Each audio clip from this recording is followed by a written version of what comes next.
and welcome to Cheeky Richo's Wholemeal Pita Bread. We're going to be making this in the Thermochef. The ingredients are in the recipe box below. We're using half wholemeal flour and half just normal white unbleached flour. Let's get started. Okay, to our Thermochef jug we're going to just add our lukewarm water, our sugar, which will help activate the yeast, our dry active yeast, our wholemeal flour and our plain flour.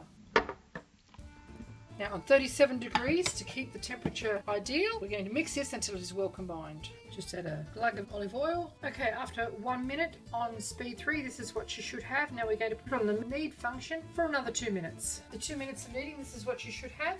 We've just got a bowl here which has been lightly greased. We're going to take our dough out, which is not too sticky. Like, I've got dry hands and it's not sticking to it too much. Pop it into our greased bowl. It hasn't really stuck to the bowl too much. Draw that dough away from the blade.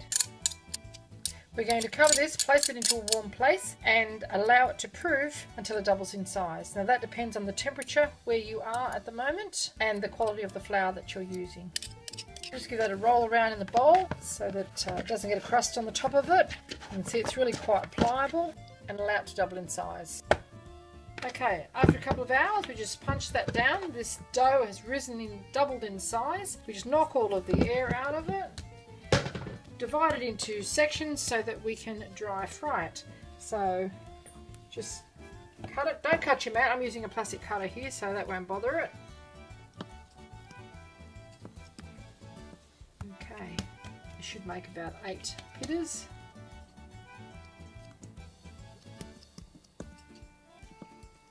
Roughly equal in size. Now we want to roll those out flat until they're roughly about 2 to 3 millimeters thick. Can you see that? And then just put them to one side. We're going to be dry frying them in a pan. So before I put another layer on, I'm just going to sprinkle a little flour in between them so they don't stick. So just sprinkle a little flour in between it and roll the next one.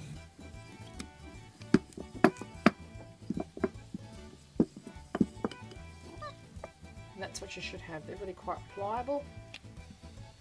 Okay, to a medium heat over a dry pan, we are going to pop in our pita bread. So just drop that in, cook it till it's sort of puffed, and then we turn it over. Now I just like to pop the lid on it, and that'll help steam it as well as cook it. Just give it a turn now.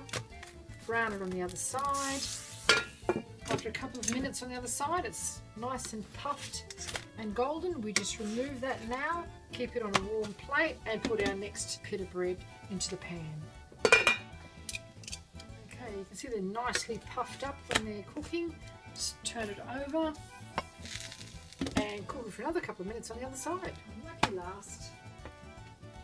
Just pop the lid on to steam it as well. Okay, after a couple of minutes, you can see it's all nice and puffed up, golden on one side. We just turn it over and let it brown on the other side as well. And there you have it, Cheeky Richo's homemade pita bread, made in a very short time. It's vegan, it's high in fibre, low in fat and low in sugar, and it's going to be delightful in our homemade souvlaki.